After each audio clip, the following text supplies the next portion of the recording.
Hello बच्चों, कैसे हो? मैं अशोक कुमार इस साइंस के बैच में आपका स्वागत करता हूं। आपका पहला चैप्टर हम स्टार्ट कर चुके हैं और पहले चैप्टर का ये लगभग मिडिल पॉइंट है। हम कोशिका को बहुत विहंगम दृष्टि से पढ़ रहे हैं, एग्जाम के हर एक बिंदु पर आपसे चर्चा कर रहे हैं। जैसे कि आज ये एक मध्य बिंदु आया है और जब कोशिका को हमने पढ़ाना स्टार्ट किया था तो दो भागों में बांटा था, एक कोशिका द्रव्य और दूसरा क्या, केंद्रक। आज लास्ट पॉइंट के ऊपर आए हैं, टॉपिक डालेंगे रिक्तिका।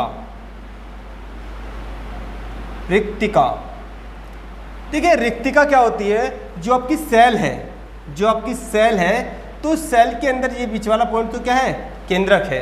तो यहीं पर हमने स्टार्टिंग में आपको बताया था कि ये क्या है, ये ER है। तो यहीं पर एक क्या होता है, ये इस प्रकार से एक पार्ट होता है जिसको क्या बोलते हैं, रिक्तिका बोलते हैं। क्या बोलते हैं? रिक्तिका बोलते हैं। और रिक्तिका जो पादाप सेल होता है, जो वनस्पति होती है, तो उसमें क्या होता है, उसमें तो ये विकसित अवस्था में होता है, अर्थात प्रॉपर तरीके से काम करता है। और जो जंतु कोशिका है उसमें क्या है, ये अविकसित अवस्था में होता है। उसमें क्या होता है, उसमें अविकसित अवस्था में होता है। अविकसित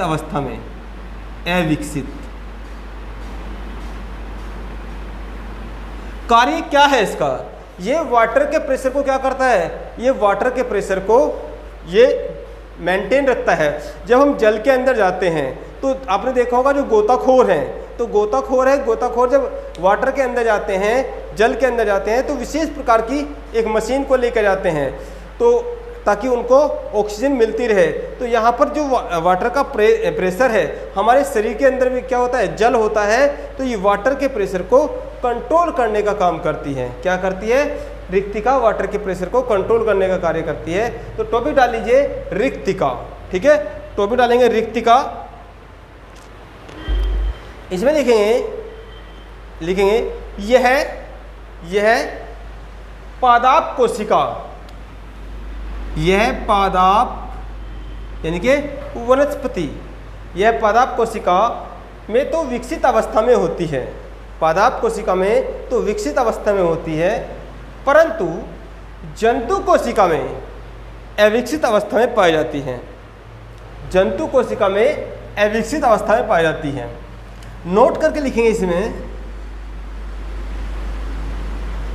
नोट करके लिखेंगे कि लिखेंगे पादाप कोशिका में इसे टोनोप्लास्ट, क्या है, टोनोप्लास्ट के नाम से भी जाना जाता है। टोनोप्लास्ट के नाम से भी जाना जाता है। अब यदि बात करेंगे कार्य की, अगला टॉपिक इसमें लिखेंगे कार्य। क्या कार्य है इसका? तो कार्य में लिखेंगे यह वाटर के दाब को, यह जल के दाब को नियंत्रित करने का कार्य करती है। यह जल के दाब को नियंत्रित करने का कार्य करती है। इसके अंदर जिसके अंदर क्या होता है, तो कार्बोहाइड्रेट,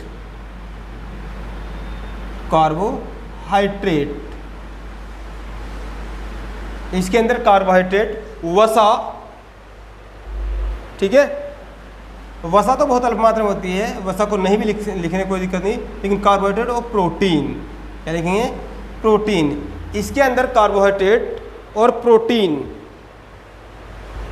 के साथ साथ जल H2O भरा रहता है। ठीक है, भरा रहता है।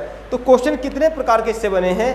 क्वेश्चन दो ही प्रकार के बने हैं। एक तो ये क्वेश्चन बना है कि रिक्तिका, बताइए निम्न में से कौन सा भाग क्या है, वो कोशिका का भाग है। तो रिक्तिका सबसे अंतिम भाग है जो कोशिका द्रव्य में पाया जाता है। अब इसको फिर से पूरे टॉपिक को रिवाइज करेंगे। और इसके अंदर रिक्तिका के अंदर क्या होता है, कार्बोहाइड्रेट होता है, प्रोटीन होता है और जल होता है। क्या कार्य है इसका कार्य है वाटर के प्रेशर को बनाए रखना, नियंत्रित करना। कहाँ पाई जाती है? तो पादाप कोशिका में तो विकसित अवस्था में पाई जाती है और जंतु कोशिका में अविकसित अवस्था में पाई जाती हैं। ठीक है, तो ये रहा आपका टॉपिक जो चल रहा था काफ़ी दिन से। अब ये अपने अंतिम चरण में है। अंतिम चरण में कैसे है, देखिए, जब आपको सेल पढ़ाना स्टार्ट किया था एक बार रिवाइज कर लेते हैं यहीं तक, फिर आगे एक छोटी सी बात बची हुई है, 2 दिन में वो भी समाप्त हो जाएगी। जब आपको सेल पढ़ाया था तो सेल के अंदर जो सेल का जो भाग है, तो मैंने सेल के अंदर कुछ चीज़ भर दी थी और इसको क्या कहा था, इसको जीव द्रव्य कहा था। ठीक है, जीव द्रव्य कहा था। अब यदि सेल को जानने के प्रयास में हमने इसको 2 भागों में डिवाइड कर दिया था। एक भाग क्या था, एक तो था इसका ये ब्लैक वाला पार्ट, ठीक है, और एक ये ब्लू वाला पार्ट, और एक इसके ये अंदर भरा हुआ भाग। ठीक है, तो अंदर भरे हुए भाग को हमने क्या कहा था, जीव द्रव्य कहा था, जीव द्रव्य कहा था। और ये क्या था, ये सुरक्षात्मक आवरण था।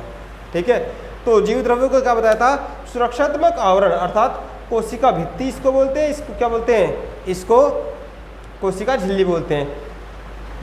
सुरक्षात्मक आवरण को छोड़कर शेष बचा भाग क्या है, जीव द्रव्य है। आगे चल के हमने जीव द्रव्य को भी क्या कर दिया था, जीव द्रव्य को भी हमने 2 भागों में बांट दिया था। जीव द्रव्य को भी हमने 2 भागों में बांट दिया था।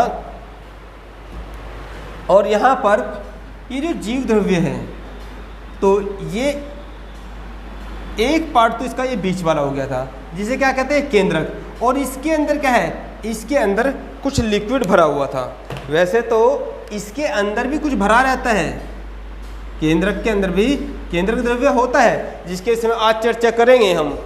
लेकिन हमने बताया था यहाँ पर ये ब्लू कलर का पार्ट अलग है और ये क्या है, ये रेड कलर का ये वाला पार्ट अलग है। इसे क्या बोलते हैं, कोशिका द्रव्य बोलते हैं। और कोशिका द्रव्य के अंदर जितने भी अब तक हमने 7 चीज़ों को 8 चीज़ों को पढ़ा, वो सब क्या है, कोशिका द्रव्य के अंदर पढ़ा। तो कोशिका द्रव्य के भागों में आपने पढ़ा था सबसे पहले ER को, किसको, ER को याद है ना चीज़ें, एंडोप्लाज्मिक रेटिकुलम। इसे क्या कहा था, कोशिका का कंकाल तंत्र कहा था। और दूसरा क्या है, ये जो एंडोप्लाज्मिक रेटिकुलम होता है, ये एंडोप्लाज्मिक रेटिकुलम क्या होता है, ये 2 प्रकार का होता है। तो कहीं कहीं इसके ऊपर दाने दाने से होते हैं, कहीं कहीं इसके ऊपर दाने दाने से होते हैं। यही क्या है, यही आपने को बताया था, ये राइबोसोम्स है। तो पहला जो भाग था वो क्या था, वो ER था, दूसरा क्या था, वो राइबोसोम्स था। ठीक है, और तीसरा जो भाग था, तीसरा भाग हमने बताया था जो केवल पादाप कोशिका के अंदर पाया जाता है, क्या था, वो लवक। क्या पढ़ा था आपने, लवक, जो आपने इस प्रकार की सिक्के जैसी संरचना हरित लवक के अंदर पड़ी थी। ठीक है, और इसकी वजह से पौधे अपने भोजन बनाते हैं, तो इसके अंदर पौधों का भोजन बनता है, इसलिए इसे पौधों का रसोई घर कहते हैं। तो लवक को आपने 3 प्रकार से पढ़ा था, लवक को आपने 3 प्रकार से पढ़ा था, वर्णी लवक, अवर्णी लवक और ये हरित लवक। ठीक है, तो ये तीसरा पॉइंट था आपका, ये क्या था, तीसरा पॉइंट। तो सबसे पहले आप याद रखना चाहें तो ऐसे भी रख सकते हैं, एंडोप्लाज्मिक रेटिकुलम। ठीक है, इसका पूरा नाम क्या है, ER रेटिकुलम। तो ये एंडोप्लाज्मिक रेटिकुलम और ये क्या है, ये राइबोसोम्स और ये लवक। ठीक है, अब ये L क्या है, L डबल है। तो लवक तो आपने पढ़ लिया, और लवक के बाद आपने क्या पढ़ा था, लाइसोसोम पढ़ा था। क्या पढ़ा था, लाइसोसोम। लाइसोसोम को क्या है, कोशिका में आत्महत्या की थैली बताया था। क्या बताया था, कोशिका में आत्महत्या की थैली, क्योंकि ये बाहर से आए बैक्टीरिया को मारती है। इसके अंदर क्या है, इसके अंदर एंजाइम भरे रहते हैं, उन एंजाइम की हेल्प से।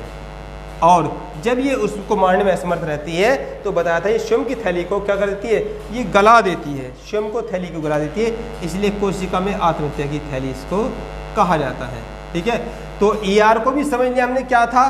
तो फिर एंडोप्लाज्मिक रेटिकुलम, फिर पढ़ा था हमने T। ठीक है, तो ये क्या था, एंडोप्लाज्मिक रेटिकुलम। ठीक है, तो ये आपका एक बात तो ये रहा, 1 2 3 और ये 4। तो ये क्या पढ़ा आपने, एंडोप्लाज्मिक रेटिकुलम, फिर आपने राइबोसोम, फिर आपने क्या पढ़ा, लवक को पढ़ा, और फिर क्या पढ़ा, लाइसोसोम को पढ़ा। तो लाइसोसोम के पश्चात, जो लाइसोसोम के पश्चात आपका आया था, तो लाइसोसोम के पश्चात आपने क्या पढ़ा था, बताइए जल्दी से कमेंट करके, क्या पढ़ा था आपने लाइसोसोम के पश्चात। तो T4 तारककाय, क्या पढ़ा था आपने? तारककाय। तारककाय क्या करती है? कोशिका विभाजन में हेल्प करती है। ठीक है, क्या पढ़ा था? कोशिका विभाजन में ये आपको हेल्प करती है। ठीक है, तारककाय। और फिर आपने पढ़ा था तारककाय के पश्चात गोल्जी बॉडी। ठीक है, गोल्जी बॉडी। तो ये आपका 4, ये 5वें नंबर का, ये तारककाय और ये गोल्जी बॉडी। इसको कोशिका के अंदर क्या करते हैं? कोशिका के अंदर ये श्रावण करता है कोशिका, और घूम घूम कर जिस पदार्थ को इसकी आवश्यकता पड़, इसके अंदर क्या हार्मोन्स और एंजाइम भरे रहते हैं, जिसको इनकी आवश्यकता होती है उसको ये दे देता है। इसलिए इसे कोशिका का ट्रैफिक पुलिस भी कहा गया है। क्या कहा गया है? कोशिका का ट्रैफिक पुलिस। ठीक है, और आपने पढ़ा रिक्तिका। ठीक है, लास्ट में ये वाटर के प्रेशर को क्या करता है? ये मेंटेन करता है। तो 5, 6 और 7। ठीक है, ये टोटल हमने आपको कितनी चीज़ें पढ़ाई है? 8। अब ये बताइए 8वीं चीज़ आपको क्या पढ़ाई है? जो 8वीं चीज़ पढ़ाई है जल्दी से कमेंट करके बताइए, क्या 8वीं चीज़ आपको पढ़ाई है? क्या यहाँ पर हमने छोड़ दिया है? मैं यहाँ पे मेंटेन कर देता हूँ इतने। ये आपका क्या हो गया? ER हो गया, दूसरा राइबोसोम हो गया, तीसरा क्या हो गया? ये आपका लवक हो गया। लवक को आपने 3 प्रकार से पढ़ा, वर्णी लवक, अवर्णी लवक और हरित लवक। फिर आपने लाइसोसोम पढ़ा,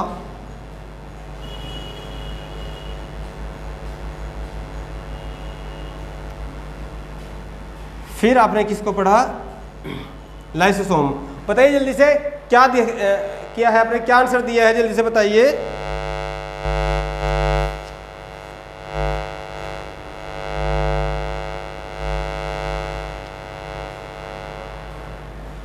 बताइए क्या रह गया है आपका? लाइसोसोम हो गया, फिर हमने बताया आपको 5वां ये तारककाय, फिर आपको 6ठा क्या बताया? गोल्जी बॉडी,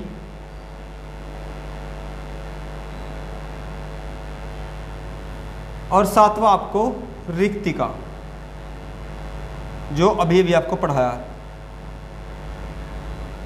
अरे पावर वाली चीज नहीं बताई आपने, जो आपको पावर देती है, क्या? माइटोकॉन्ड्रिया।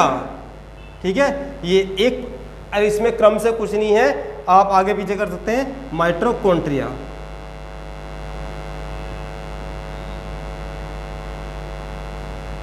ठीक है, तो ये हमने क्या है यहां पर आप समझ सकते हैं, एंडोप्लाज्मिक रेटिकुलम। मैंने इस तरीके से याद कर रखा है, आप इस तरीके से चाहें तो याद कर सकते हैं, या एक ट्रिक बना सकते हैं। देखिए, एंडोप्लाज्मिक रेटिकुलम ER। ठीक है, एंडोप्लाज्मिक रेटिकुले ले ना, और मैं, और इसके ऊपर क्या है? Endoplasmic reticulum. तो हमने बस T को क्या लिख दिया है? इधर लिख दिया है, एंडोप्लाज्मिक रेटिकुलम और TGR। ठीक है, तो एक क्या है आपका? ये आपका हो गया कोशिका का कंकाल तंत्र, और ये क्या हो गया? प्रोटीन निर्माण की फैक्ट्री, और ये क्या हो गया? पौधों का रसोई घर, और ये क्या हो गया आपका? पौधों का रसोई घर लवक वाला पॉइंट हो गया, और ये कोशिका में आत्महत्या की थैली, ये ऊर्जा का पावर हाउस, जो लेक्चर आपको कल ही मिला है, माइटोकॉन्ड्रिया। और ये T4 क्या हो गया? T4 हो गया आपका तारककाय, कोशिका विभाजन में हेल्प करती है। ये कोशिका का ट्रैफिक पुलिस हो गया, और ये वाटर दाब को प्रेशर करने के लिए हो गया। ठीक है, तो यहाँ से ये आपका रिवीजन भी हो गया। आइए स्टार्ट करते हैं अब उस बात को जो आज आपका लेक्चर है। इस बीच वाले पॉइंट को अब आज जूम कर लेते हैं। आज से हम क्या करेंगे? इस पूरे पोर्शन को पढ़ चुके हैं, अब हम बीच वाले पोर्शन को पढ़ते हैं।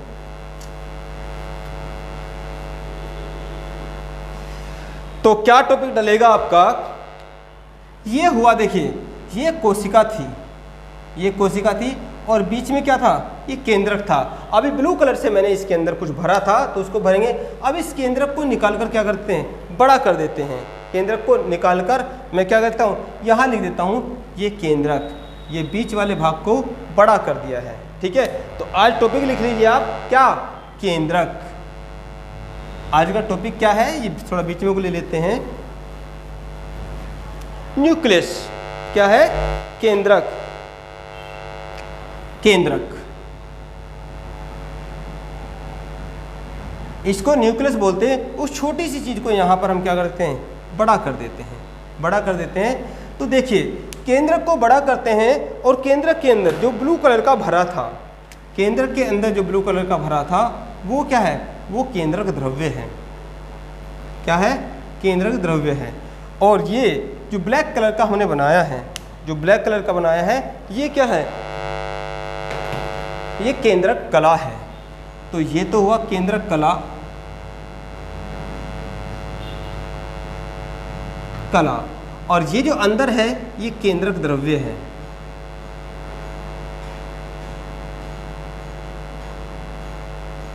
क्या है, केंद्रक द्रव्य है।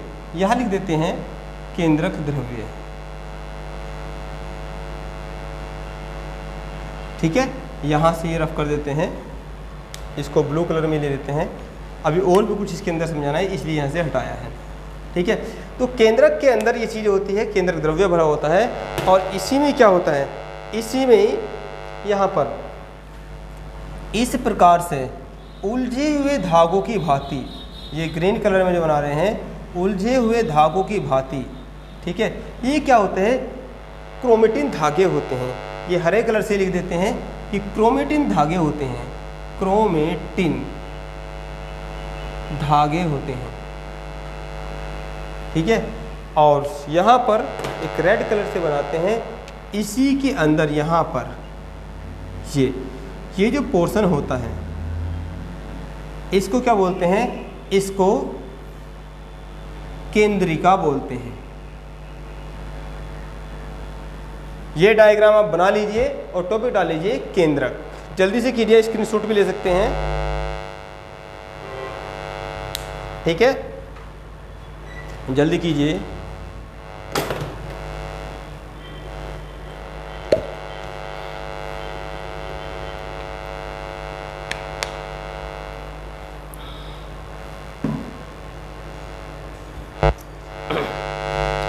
देखिए अब आते हैं आज का जो रियल टॉपिक है आपका, वो रियल टॉपिक यही है। रिक्तिका तो बस उसका लास्ट टॉपिक था, कोशिका द्रव्य का। अब कोशिका द्रव्य, जो कोशिका द्रव्य है उसको, तो उसके अंदर क्या हमने 8 चीजों को पढ़ा है। अब यहाँ पर केंद्रक जो होता है, केंद्रक को कोशिका का क्या कहते हैं पहले समझेंगे और उसके बाद लिखेंगे। केंद्रक को क्या कहते हैं, केंद्रक को कोशिका का डायरेक्टर कहा जाता है, डायरेक्टर। ठीक है, इसका डायरेक्टर कहते हैं क्योंकि जितनी भी कोशिका में चीज़ें होती हैं, जितनी भी कोशिका में चीज़ें होती हैं वो डायरेक्ट या इनडायरेक्ट केंद्रक से ही क्या होती हैं, अटैच होती हैं। इसीलिए इसे क्या कहते हैं, कोशिका का डायरेक्टर कहते हैं। क्या कहते हैं, कोशिका का डायरेक्टर कहते हैं। यदि इसकी संरचना के विषय में बात करूं तो इसमें 4 प्रकार की मुख्य रूप से चीज़ें पाई जाती हैं। क्या होते हैं, सबसे पहले केंद्रक कला जो इसके बॉर्डर को बनाती है। केंद्रक कला क्या करेगी, ये जो कोशिका द्रव्य है तो और केंद्रक द्रव्य को ये मिक्सचर होने से बचाती है। ठीक है, केंद्रक कला हो गया। केंद्रक कला के पश्चात अंदर ये ब्लू कलर का जो है ये केंद्रक द्रव्य है। और यहाँ ये हरे कलर की जो उलझी हुई धागे जैसी संरचना है ये क्रोमेटिन धागे हैं। और ये क्या है, ये केंद्रिका है। तो आपने ये बना लिया होगा। अब इसी चीज़ को क्या कर लेते हैं, लिपिबद्ध कर लेते हैं और फिर आगे समझते हैं कि इसमें हमें पढ़ना क्या है। ठीक है, चलिए लिखिए, यहाँ चित्र के नीचे लिखेंगे केंद्रक को या न्यूक्लियस, इसको न्यूक्लियस भी बोलते हैं, इंग्लिश में न्यूक्लियस बोलते हैं, लेकिन ऐसे देते हैं न्यूक्लियस।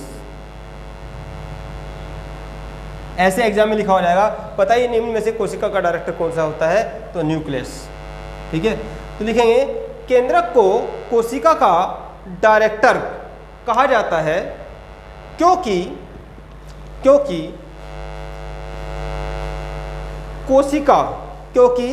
कोशिका के सभी अंग, जो कि आप पढ़ चुके हो पहले, कोशिका के सभी अंग प्रत्यक्ष प्रत्यक्ष क्या बोलते हैं, डायरेक्ट, या अप्रत्यक्ष क्या बोलते हैं, इनडायरेक्ट।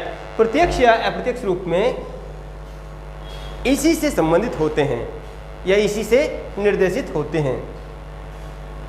ठीक है, तो ये बात रही कोशिका का डायरेक्ट इसको क्यों कहते हैं। अब बात करते हैं केंद्रक के भाग। एक टॉपिक डालेंगे, केंद्रक के भाग बराबर 4। केंद्रक के भाग बराबर 4। नंबर 1 केंद्रक कला, नंबर 1 लिखेंगे केंद्रक कला। नंबर 2 केंद्रक द्रव्य, नंबर 3 क्रोमेटिन धागे, और नंबर 4 केंद्रिका। ठीक है, नंबर 4 केंद्रिका। अब जो हम यहाँ पर पढ़ने वाले हैं, वो किसको पढ़ने वाले हैं, क्रोमेटिन धागे को पढ़ने वाले हैं। इसको आप टॉपिक डाल लीजिए, क्रोमेटिन धागे। ठीक है, ये चित्र बना लीजिए, बहुत इंपॉर्टेंट बात स्टार्ट होने जा रही है और बिल्कुल आपके जीवन का बिल्कुल मर्म बताने वाले हैं। कैसे आपके पापा आपकी तरह दिखते हैं, कैसा आपका भाई आपकी तरह दिखता है। तो ये सारी बातों की चर्चा होगी। कैसे जब मेल और फीमेल का फर्टिलाइजेशन होता है, कैसे लड़का होता है, कैसे लड़की होती है। जब किसी की शादी होती है और दंपति के यहाँ क्या होते हैं, लड़के होते हैं या लड़कियाँ होती हैं, तो उसके लिए रेस्पॉन्सिबल कौन है। सब बातों पे विहंगम दृष्टि से चर्चा होगी। जब मर्डर होता है तो सबूत में डीएनए जांच क्यों की जाती है, ये भी जांच होगी। किसी के बाल क्या होते हैं, काले होते हैं, किसी के बाल क्या होते हैं, सफ़ेद होते हैं, किसी के बाल होते ही नहीं हैं, क्या होता है, वो गंजेपन का शिकारी होता है। किसी के मतलब कोई क्या होता है, सफ़ेद त्वचा का होता है। तो ये सब विषय पर चर्चा होगी। आप बस इन बातों को बना लीजिए, उसके बाद विहंगम दृष्टि से चर्चा करते हैं। तो पहला टॉपिक डालेंगे आप क्रोमेटिन धागे। ठीक है, क्रोमेटिन धागे।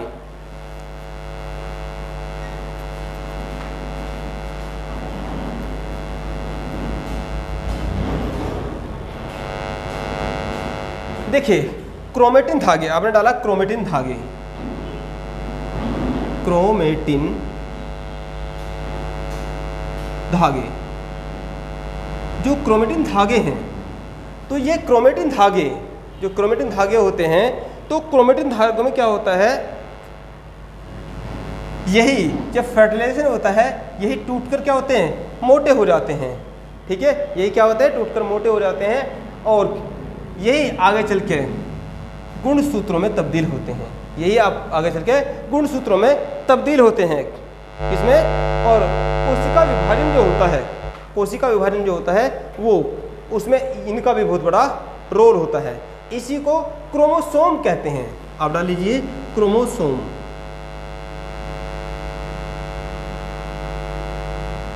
क्रोमोसोम या इसको क्या कहते हैं, गुणसूत्र कहते हैं। इसको गुणसूत्र कहते हैं। क्या कहते हैं, गुणसूत्र कहते हैं। और टोटल गुणसूत्र कितने होते हैं, वो 46 होते हैं। और कहीं कहीं पर ये क्या है, ये 23 भी लिखा आता है। क्या लिखा आता है, 23 भी लिखा आता है।